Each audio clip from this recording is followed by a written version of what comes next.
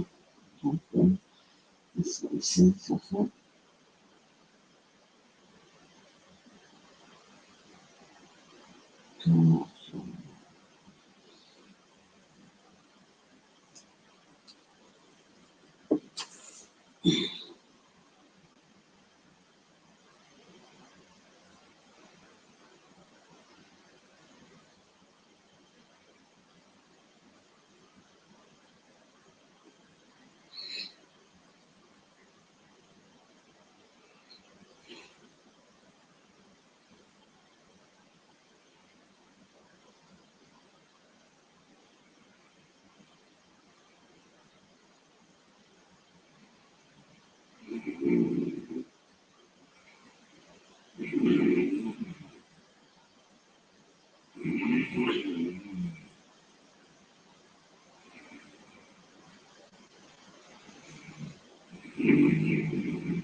Здравствуй, дорогие возлюбленные. Мы пришедшие пришли сюда.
Shoulders rise up in the back.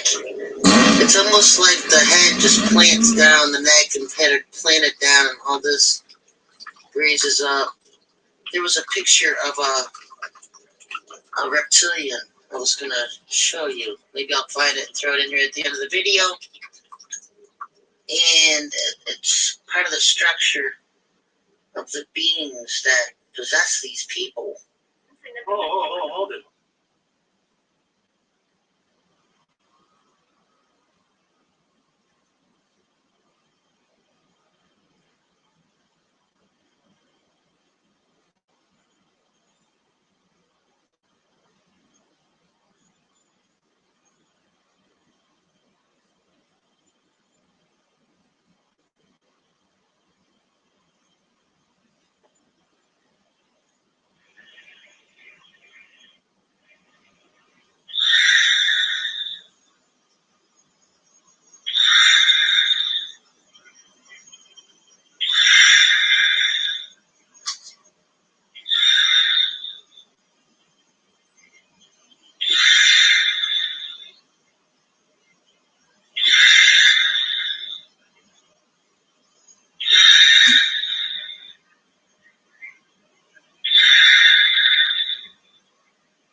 North wall, labeled Operation Q. 4-ball, 8-ball, right there. We don't know if it's right or what. Well, I would say the difference between the American scientific community and the Soviet is that at the highest level in the Soviet scientific community, psychic research is an anecdotal situation. We began by speaking of some kind of a almost a psychic arms race here. Is there any real implication to that?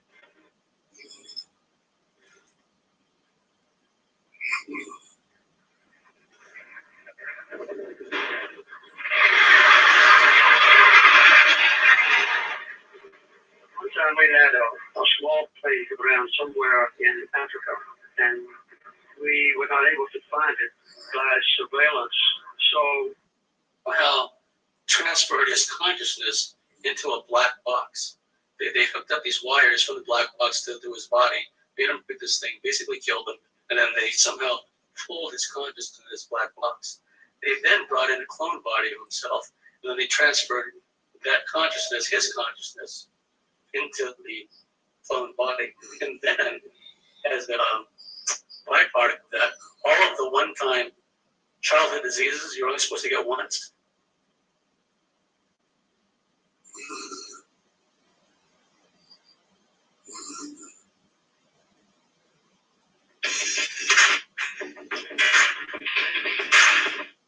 done radiation experiments and all horrendous things. 51, and I'm going to get into presidential directives in a moment. the ability of a visual representation. So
allegedly shows alien abductee vanishing from her bed. By T.K. Randall, October 17, 2022. UFO investigator Nick Boats recently commented on the clip which went viral after it was featured by a local news site. The clip, which has come to be known as the Droitwich abduction video, was recorded in the UK in 2010 and had flown mostly under the radar until last year when a team of local researchers known as the Birmingham UFO Group, BUFOG, managed to obtain a copy of it. The story goes that the woman had believed that she was being regularly abducted by aliens and had decided to install an infrared camera in her bedroom to capture any potential evidence on film. The footage itself shows her tossing and turning in bed before seemingly disappearing into thin air with the bed covers falling down and the spot on which she had been lying just seconds before. Then she seemed to reappear towards the end of the clip again singing out of thin air.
Could this really be evidence of an actual extraterrestrial abduction caught on video?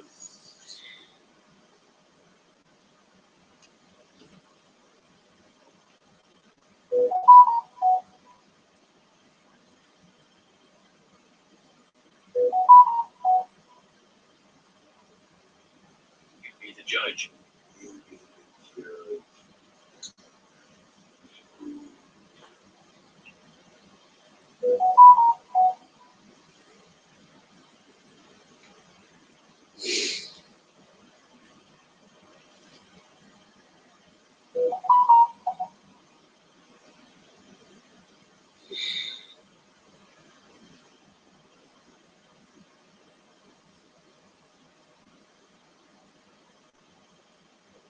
To figure out what was going on, and a growing number of experts questioned whether it might just be mass hysteria. But today, two top senators briefed on the intelligence say these were definitely attacks carried out by some type of weapon. NBC News has reported that the U.S. government considers Russia to be the most likely culprit, and a report last year by the National Academies of Science found that brain injuries were most likely caused by pulsed microwave energy, which former CIA Director Leon Panetta says is a serious threat. That kind of technology is very real, and it can threaten people, not by bullets, simply by using the capabilities to send a wave into an embassy What's made this so tough to solve is the fact that the symptoms the Americans are reporting are so vague. Things like nausea, hearing loss, and problems with balance and memory. Many reported hearing this sound before falling ill.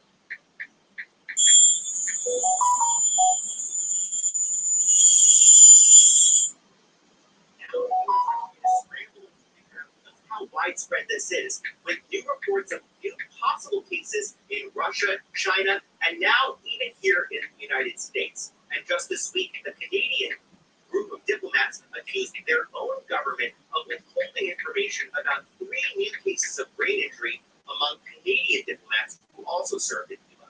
The 200 Americans have now come forward to report possible symptoms of the mysterious illness called Havana syndrome. So, I mean, the one thing that's been really striking in our reporting on this in the last several weeks versus the last several years that we've been looking into this is there has been a very constant, steady state of reporting coming in. So at times there are, several a week coming in. And also we've learned that they're coming from all over the world. We've now been told that there have been people who have come forward, Americans who have come forward, reporting.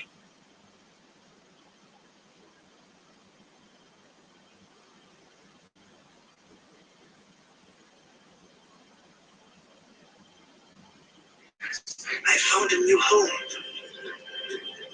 A friend for life. That you are not on strike yourself because of the particular work you do.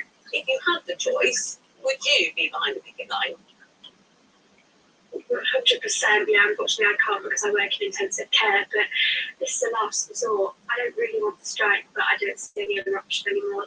People aren't listening to us. The comments you were reading out this morning about us being selfish, they are so hurtful. Nurses are the least selfish people. I love my patients more than anything. And you hear a lot of, why do you deserve more just to do your job? Or you know what you're getting into. I didn't know what I was getting into. I did not know it would be this short-staffed and I would spread myself so thin and not be able to give what my patients deserve.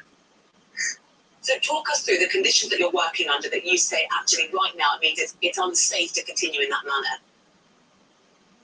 So, I mean, I work in intensive care. We've got lots of very, very sick, ventilated children, and there's physically not enough of us. In the day I was meant to have a study day, I came in, it got cancelled, and I asked, do you want me to just stay? And they said, yeah, I would love you to, because we're so short-staffed. And there was 3 babies that didn't even have a nurse to their name, and we were just sort of sharing around to try and look after the patients as well as we could. Now, these are people's children, their babies, our patients, and people's relatives. Their babies, our patients, and people's relatives.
December 19, 2022, those are frequencies are setting up from apartment rooms.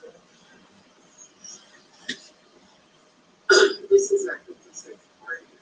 So I'm not in a moment where I'm okay, you go to university to talk about Santa are very young to see where we live.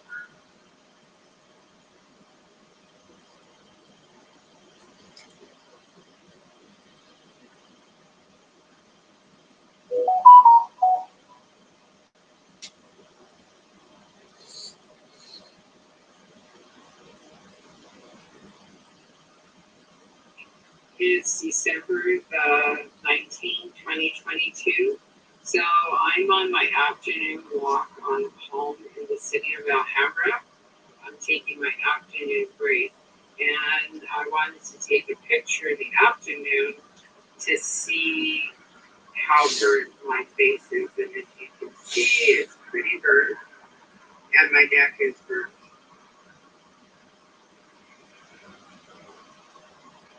And then, let's see.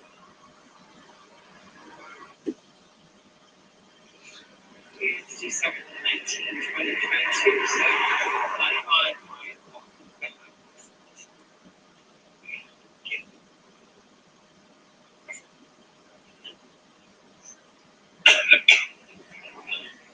Earbuds.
Hello, I'm Patrick Stewart.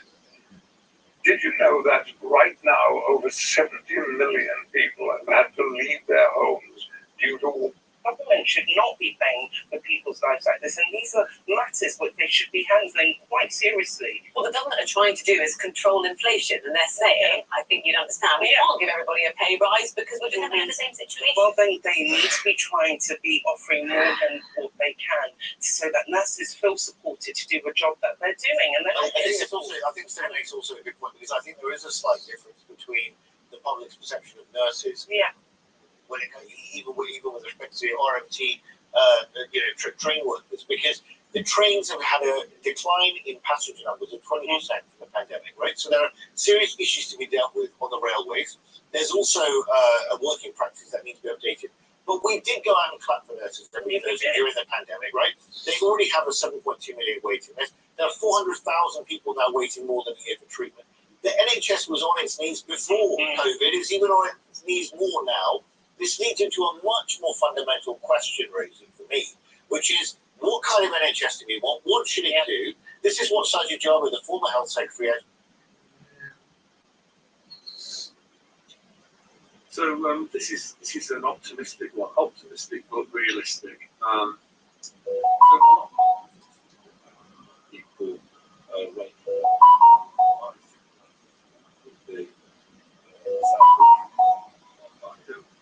self-interest is going to continue to work in the same direction as Klaus Schwab wants it, in the direction of this great reset. I think the growing people are going to turn against it because it starts to go against their self-interest.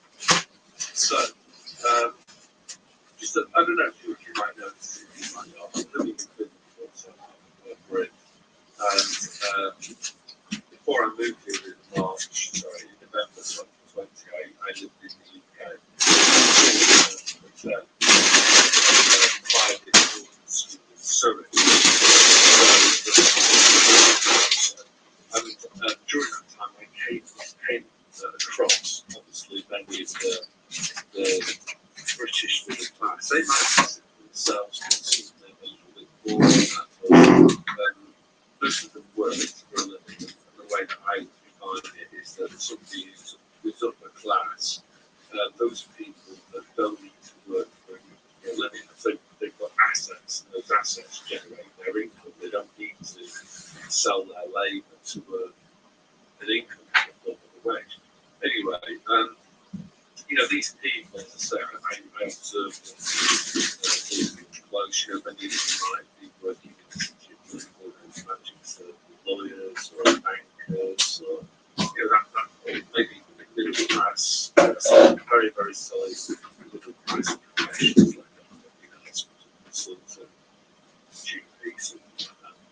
And what I would say about those people have got the kind of humorous stuff, which is that they all they're absolutely obsessed with their own sort of social class, and they wear all the looks like a uniform, so that the people around them can see that they're also middle class too. Or they would consider it class, but really they're middle class. With the red trousers, the blokes, women with the dyed blonde hair driving the 4x4s. They're very, very sort of conformist. And what they do above all else is that they're obedient sort of rule followers, and they want to sort of put the consensus, whatever that consensus might happen to be. That's a machine clearing the road, I think. A snow. We've had a load of snow here again. Anyway, so these people very, very into virtue signaling. So for example, the Blackheath Cricket Club, which is just south of Guildford. I just remember seeing that they had a Ukraine flag up, rather than having a club's flag, they had a Ukraine flag. And that just kind of sums up these people very, very into virtue signaling, very into trying to signify their status and social class and membership to other people. So they care deeply about what the people think about. Now, the other thing that I would say is that they're really hard to do. So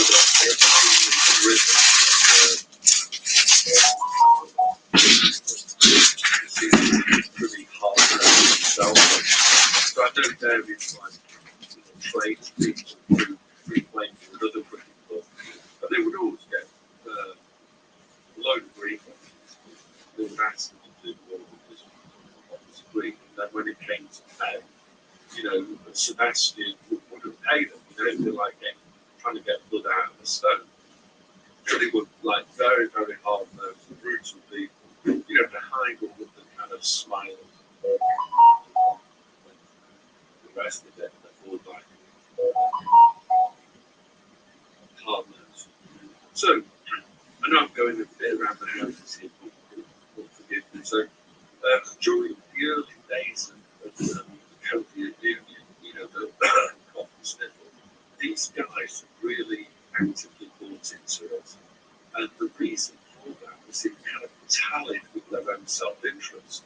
So a lot of them work up in London. So for them, they hate their community. You know, I know there was this person that I worked with, and you know, was commuting from Hazelmere, like practically 2 hours there on the train every day, 2 hours back, you know, and the trains packed. Awful. Imagine having to do that for 4 hours a day and for your job as well. So of course, when the coffin sniffle came and people told to stay at home to save lives, these people didn't. It wasn't a hard sell for Boris Johnson or Klaus or whatever, you know, to convince these people that it was a good idea for them to work at home. They enthusiastically bought into it. You know, similarly, I know people who got furloughed and were open and real about that.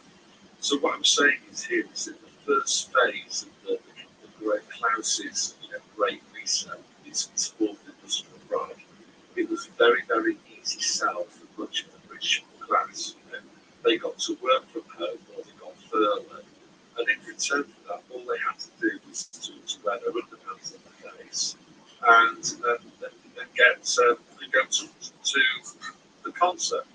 And I guess also as well, you know, because they're into their virtue signalling, they really got off on, you know, I'm going to the concert to save your grandma, and they were mostly with their book-face, Facebook, whatever you want to call it. So what I'm saying again is that the first phase of what these Klaus Schwab wants to bring in, it was a breeze. And it was a breeze because it was working with these people's self-interest. They wanted to do it. They thought, yeah, I get to work at home and I only have to wear, you know, a slave muzzle. Yeah, I'm up for that. That's a fair trade. I'm going to go with that. Where, you know, go to the Britney Spears. Of course, these people are a bit thick, so, you know, they're overly trusting of authority. That's what they base their careers on, which is basically looking up to the next layer above them in the hierarchy, and then just like, you know, yes sir, no sir, sir, bring back school sir. So these people were very, very happy with going along with the kind of Covian takeover in the first phase. This is the optimism. I think that these people are going to turn. These are the people that are going to be rebelling against the Soviet Union and Klaus's Great Reset. These people are going to, like, mysteriously, they're going to become like the vegetables. They're going to realise that the government isn't their best mates. Why? Reasons of self-interest. These people are selfish. They're hard-nosed. When they realise that they're no longer on the right side of things, these people click just like that, no problem at all. So it's going to be a lot harder for Klaus to sell the next stage of this reset to the Red Trouser Brigade from Surrey. Why? Well, let's dig into it. First of all, badly damaged by going to the Britney Spears and Goosebumps concerts. So they'll probably, I'm sure, I've met some of them, they're feeling a bit bad about it, they're feeling worried about it, they're feeling as though that they were bugged off, like cost they were. And I think also this is the other really, really important. The next step is involving them, you know.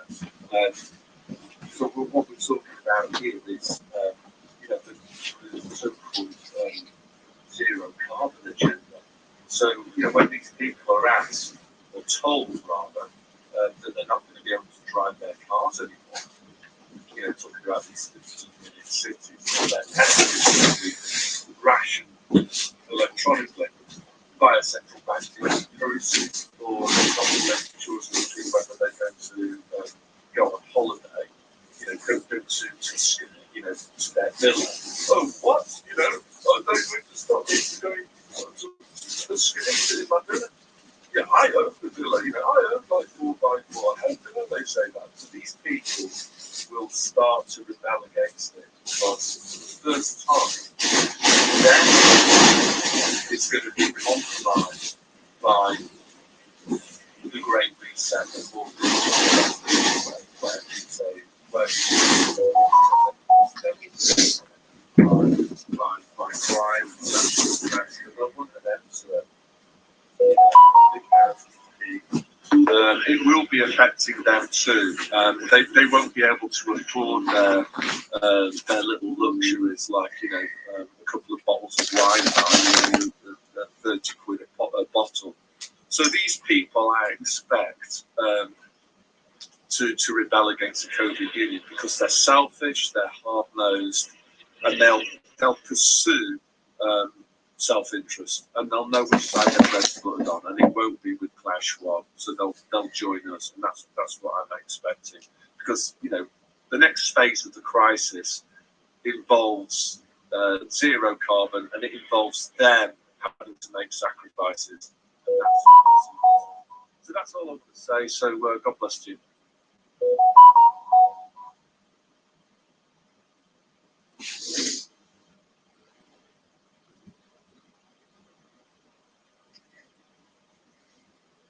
I woke up, 6:37,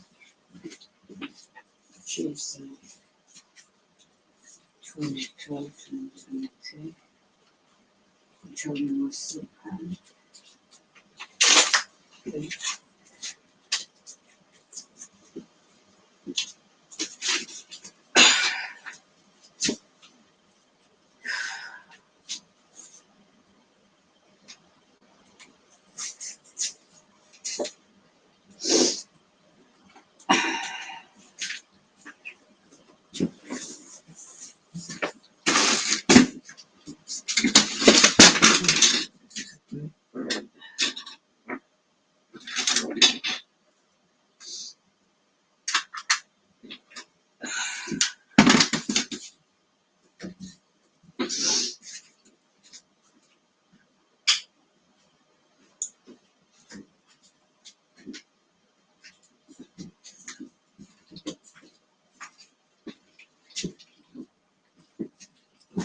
Yeah, I'm not.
Hi Maria. Just woken up. I don't know what time it is. 7:30. Nightmare sleep. And it break my bloody dreams.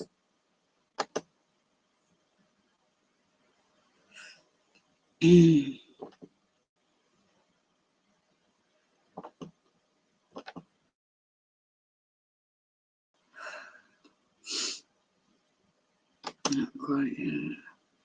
Stuff up a bloody cold and control the soul, isn't it? It's demonic.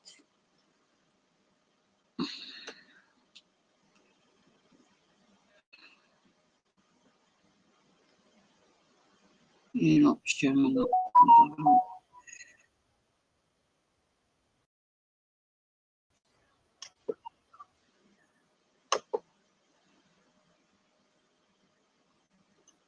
Let me have a look.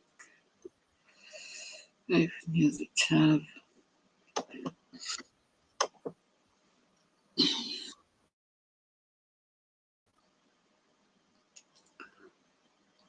Oh, they tap your back of your neck.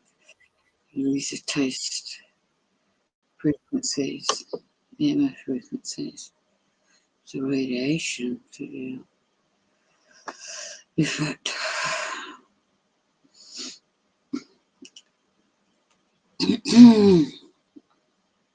111.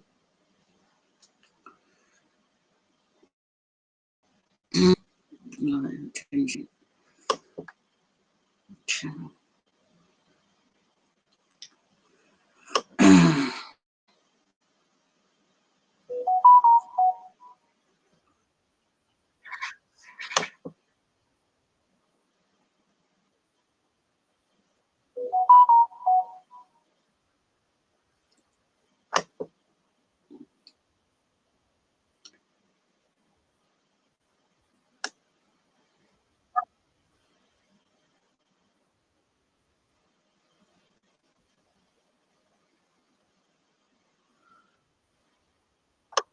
The hide in your comments. Hear the birds.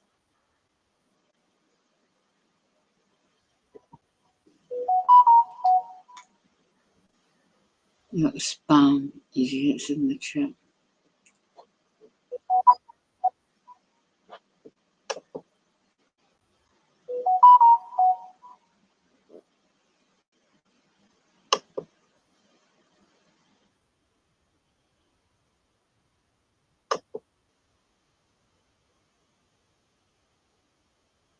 It's spelled that right, yeah.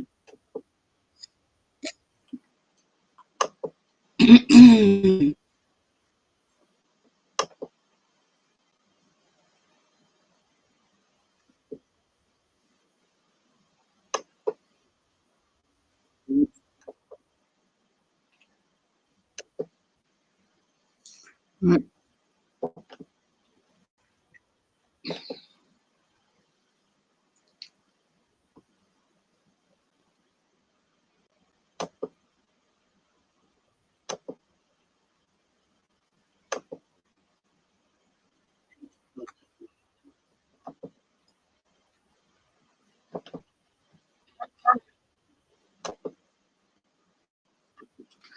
Right, this is live weather camera in Scotland. This is changing subject now since I'm looking up to it early.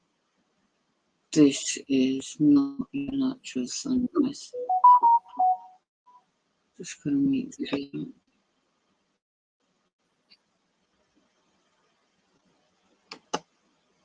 Make sure my screen is the right one.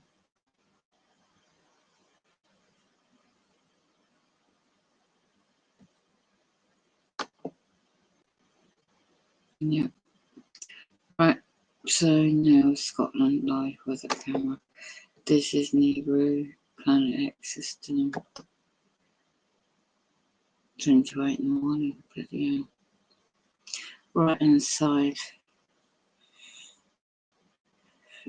Yeah.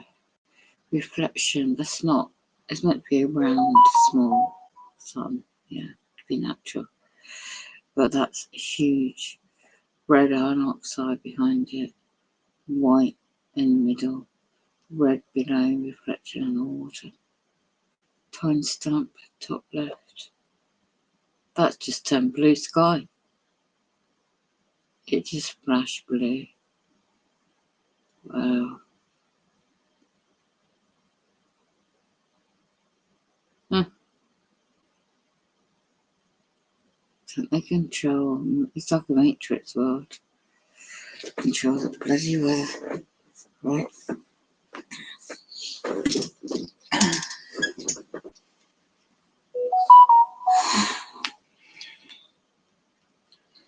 And listening back to this demonic audio. Meant to be sleep, but it's not. It's a hacker population.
Go away, you perps.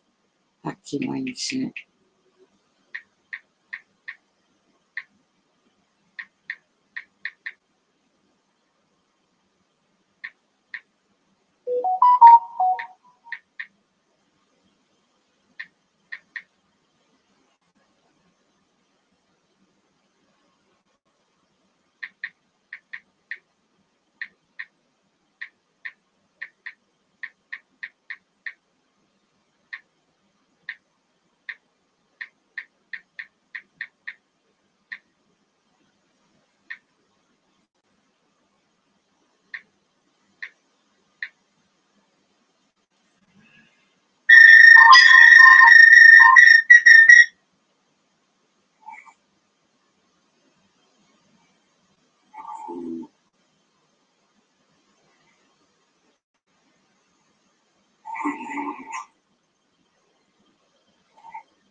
live in United Kingdom? Then quit your job. You don't need it anymore. A new super project. The secret behind secret societies. Obviously, the secret behind secret societies is a secret that people don't want to spread abroad. Revelation 17:4 and the Revelation.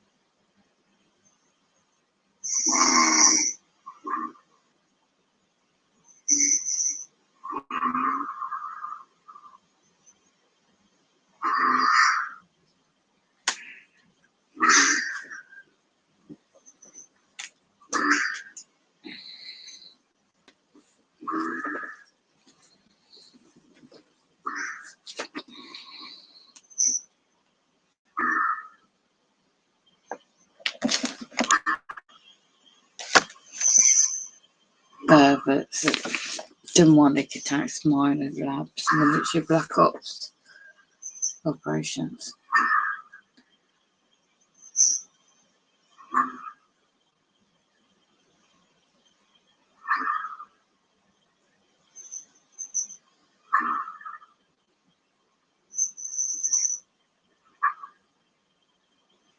And the frequencies I can hear playing back there's audio, video while I'm watching this weather camera in Scotland.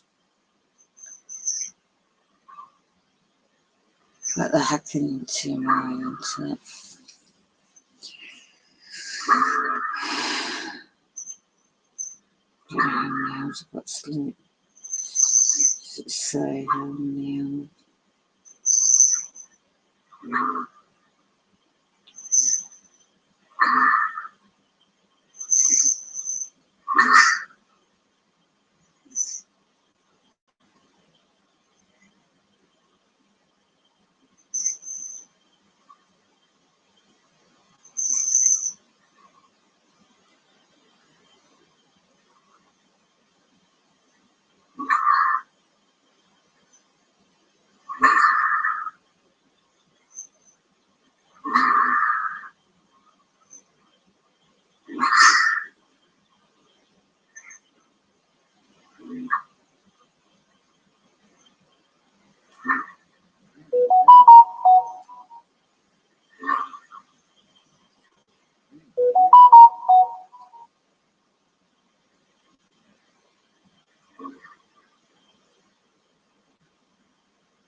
Look at this, there's about 5 hours.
Morning, folks. So, I don't know if anybody in the West.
Well, good morning, everybody. Many of you know that I regularly attend church, and yesterday on Twitter, Councillor Rob Stewart said that there are no homeless, paraphrasing now, there are no homeless in Swansea.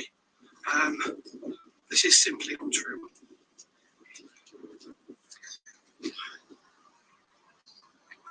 That doorway, once again, has somebody sleeping rough in it. It rained very hard last night, Councillor Stewart. It was very cold. And you are a stranger to the truth. Mm.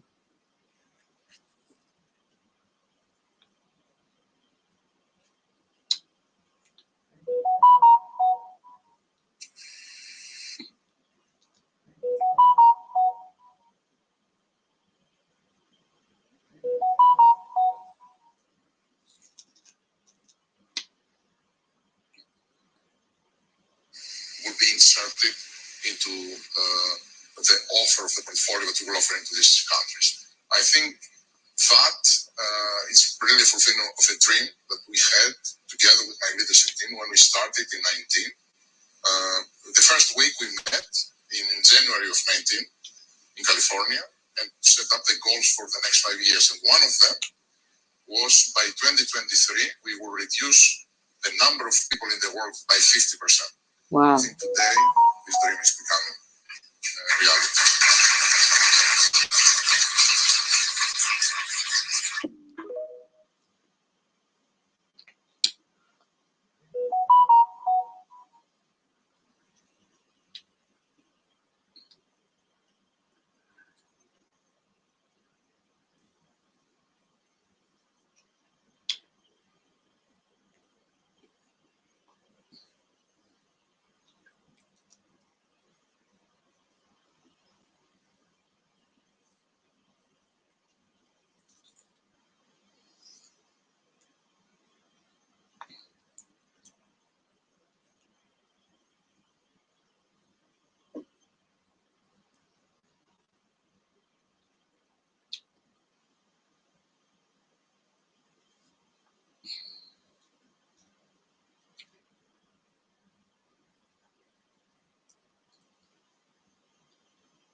Oh gosh, need to make body here.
More than 2% here now. Steve Forbes, Forbes Media Chairman. And Steve, it's always great to see you, but even better when... Well, they looked to the future and saw maybe sunny days in the second half of next year. Let's get in the market now. A lot of bargains around. Well, it turns out that Jerome Powell was actually speaking the truth when he said in August. Statement the other day as well. And so we're looking at people having to lose their job.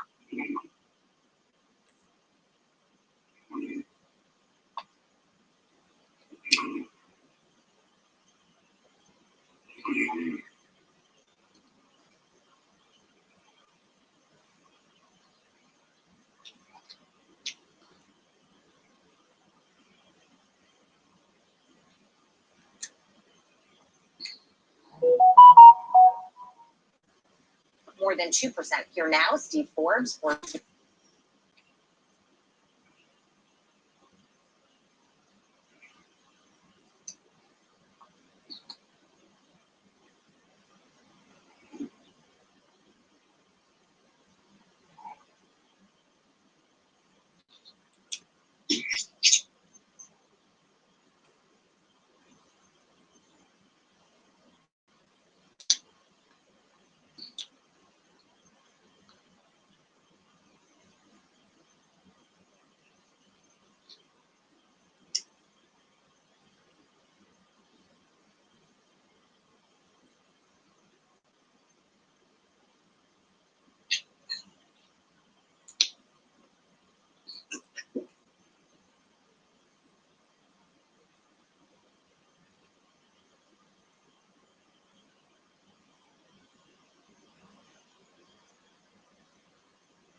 Last night wasn't it?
So 220.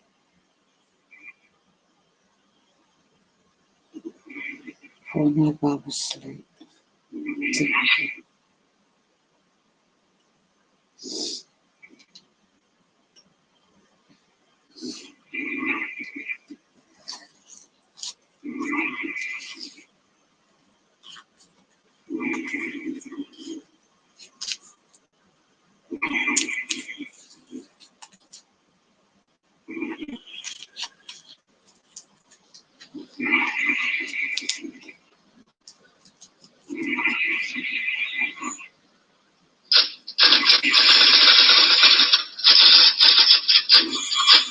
Well, we had 3.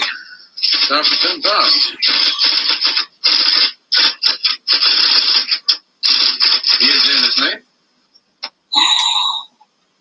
One of the big boys wants to see. He always pulls the same trick. Sends you at 3 and sees you 3 for 3.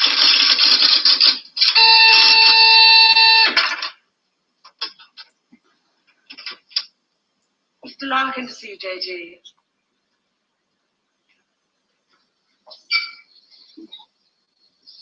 Sergeant Captain. Sit down, Mr. Larkin. Thank you. You,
works, and they don't care what he does.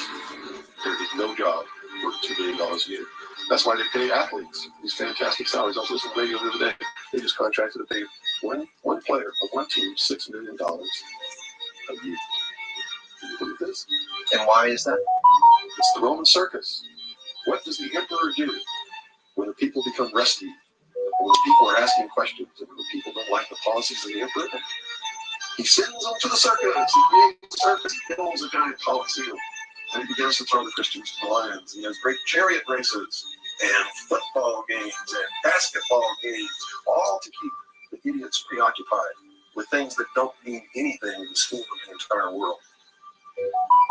So that they don't have the time to learn what the truth is. So they don't ever get smart enough to learn how they're being manipulated. So they don't ever question the emperor. That's why they take a player on a football team or a baseball team $1 million or $2 million or $3 million a year. It is the Roman circus.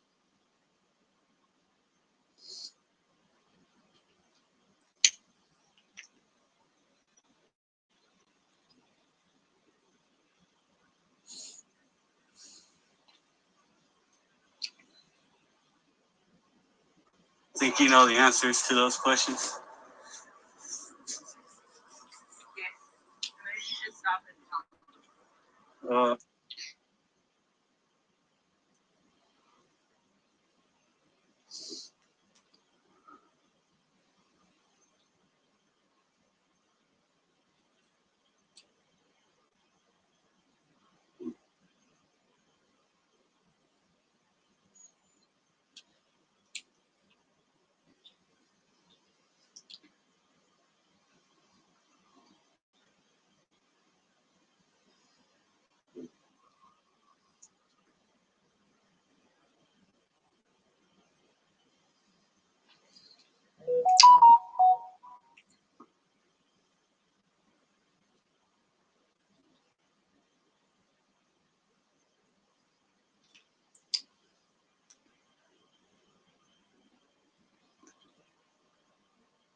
Jules, I didn't want to just talk to, dead people. I really wanted more. But it took me in a whole other direction.